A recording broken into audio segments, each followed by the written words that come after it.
manje kubakengurukira cyane kuko no mwitaho ugwaruka vy'ukuri samajambo muri mugenzi w'ugwaruka mukaruka mwari mufise na leta yose mwaravuze muti reka ndabugwara kuri ku kive saba bari ngaha babamera amashino kuri kose twebwe turabikenguruka gose ego nivyo muheruka muri karavane inkebuzo aho mwagendeye ugwaruka ruri ku kivi turi mu gihe hasigaye imyaka 15 n'amezi 3 n'iminsi mikeya kugira ngo Uburundi bube igihugu cifashe kandi kanatsinda dutegerezwa kuba igihugu cifashe twashobora kuja hamwe twese tuje ku kivi.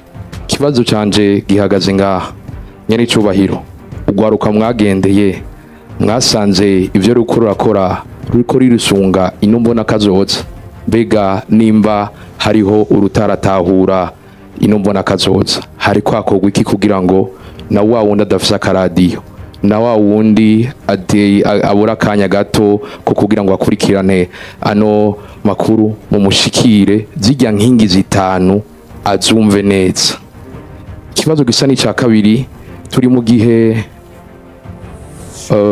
bambwiye yuko ari kibazo kimungira abandi barabimbariza murakoze cyane. Ego cyane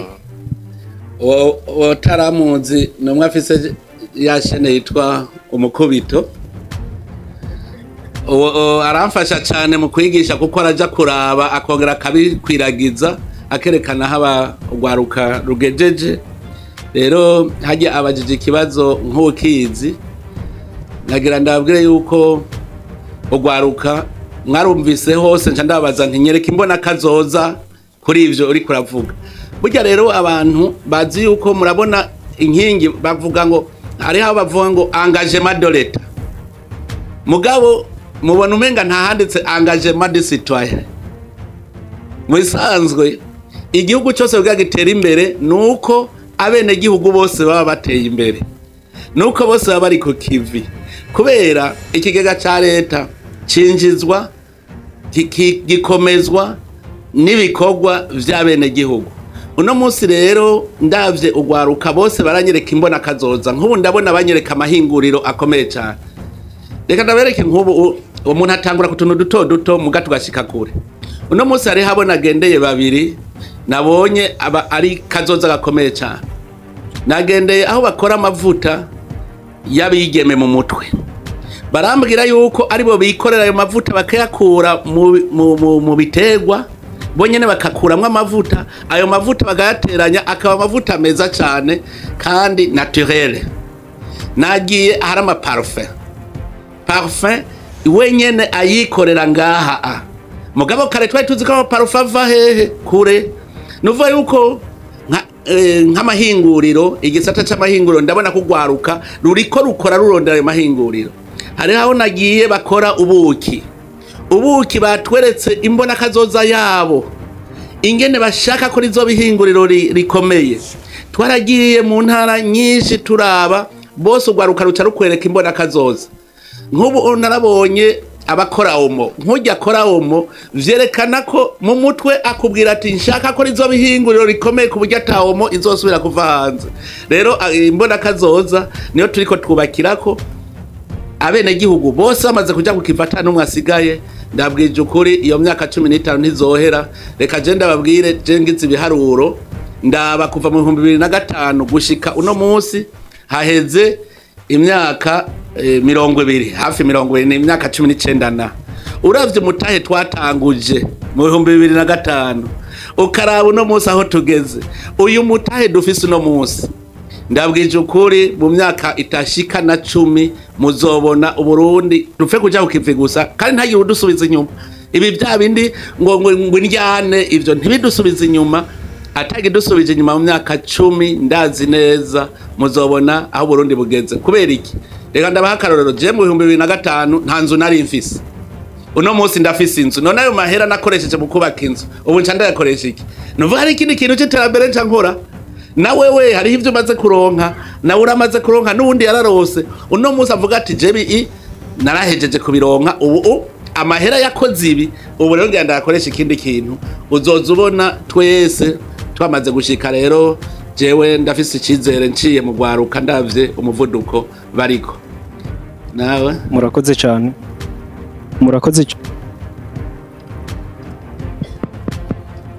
murakoze cyane nyene icubahiro mukuru w'igihugu cacu ciza c'u Burundi. Nitwa Elize niyo ntoranwa nkorera ikinyamakuru Jimbere magazine.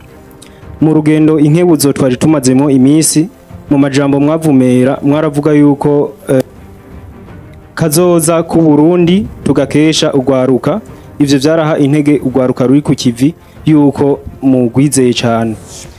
Inyuma yaho mumenyesheje yuko hariho abashatse kubahinyuza ku butare bwabonetse mu ntara ya Kirundo, harakurikiye ingingo yo kugena umukuru w'ikigo OBM nawe akaba ari ugwaruka. Ivyo vyarahaye intege ugwaruka, mbere barashima cyane gose yuko muriko murabizera mu kubaha ibisata byo gufata ingingo hamwe n'ibisata by'ubuhinga poste technique. Bakaba bibaza ati none kumengo hariho nibindi bisata usanga hariho utuntu tutagenda neza, bakavuga ati iyaba harugwaruka agishoboye avyumva byogenda neza. Bashaka kumenya mbega mwoba mutegekanya kubandanya mugena mu bisata bimwe bimwe bifata ingingo canke technique ugwaruka kugira ngo babandanye kuzana ryaterambere n'imbaraga nyinshi bafise. Murakoze cyane. Mwewe uri kubaza ikibazo kitaje n'ibiti. Burya ivyo mwita ibiti ntibiteza imbere igihugu. Igihugu nibikogwa. Rero muvuze ngo ugwaruka bari ngo ruzoja ku maposte yose, ntiwavuga ngo igihugu caca wamaze kwishamo ko ari igiti aho honyene ubuhejeje kuvyica, umaze kumva ari cicaro.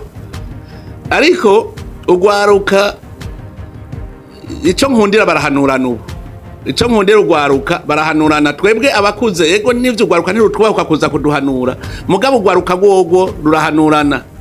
Je ndazi yuko naje naratangaye, sinari nzi ko afise imyaka nk'iyo myaka afise 26, ucubona ko ari umwana aciye ubwenge w'inkerebutsi ashobora kuzotugirira akamaro. Hama mwene urya rero ntabarugara imitsi, nuvuga aragondeka ukashobora kumugorora bigakunda. Rero ubu turiko turondera abahinga. Twebwe twize kera murabona hariho ibisata tutigamwe nk'ivyo vy'ubutare, bambwiye yuko ngo abize kera ngo bacumva ngo nikere y'umusongati barashaje bose. Ubu umusanga ubu abahinga nabaje ubu nyene, abo baje ubu urumva. Rero iby'ubuhinga ntiwoza guha umuganga ngo umuntu aje gutera urushinge atari muganga, birumvikana. Abo bahinga aho tubona hose hazana itunga y'igihugu duteza kwaronderera abahinga, kuko ivyo vy'ibiti nivyo vyatumye abanyepolitike bavuga ngo bagiye guhiga ngo ibiti ngo baje mu migambwe. Muguno musi twebwe ntidugikeneye abo kuvuga ngo n'abanyamugambwe, dukeneye abahinga n'abavyize. Rero dusanzwe bavyize ari ngaha araza akabikora nyene. Ubu ntihagire uzosubira kwiyumvira ibiti. N'abagiye bagiye muri OBM ntibiyumvire ko ari ibiti. Mbere mu ndababwire nabwiye nti nzobaha bene gihugu bonyene babihanire nibataza ritunga. Namaze kubagirisha inama ndabagisha naraciye amahane ndababwira nti nzoza na bene gihugu babihanire bonyene kuri stade muravyemeye. Rero ugwaruka bwa mbere ni mureme, turi kumwe kandi muhiriwe muhishije. No mu biro by'umukuru w'igihugu ndafise ujejwe gwaruka nyene rujejwe ibibazo by'ugwaruka. No kuvuga ubu ndamenya ibibazo by'ugwaruka ntarinze gutama. Ndibaza yuko rero tuzobanda dukorera hamwe twese, mugabo ndabihanije ibintu by'ivyicaro ntimuze muraharanira ivyicaro twava dusubira inyuma, ahubwo duharanira ibikorwa ntiduharanira ivyicaro.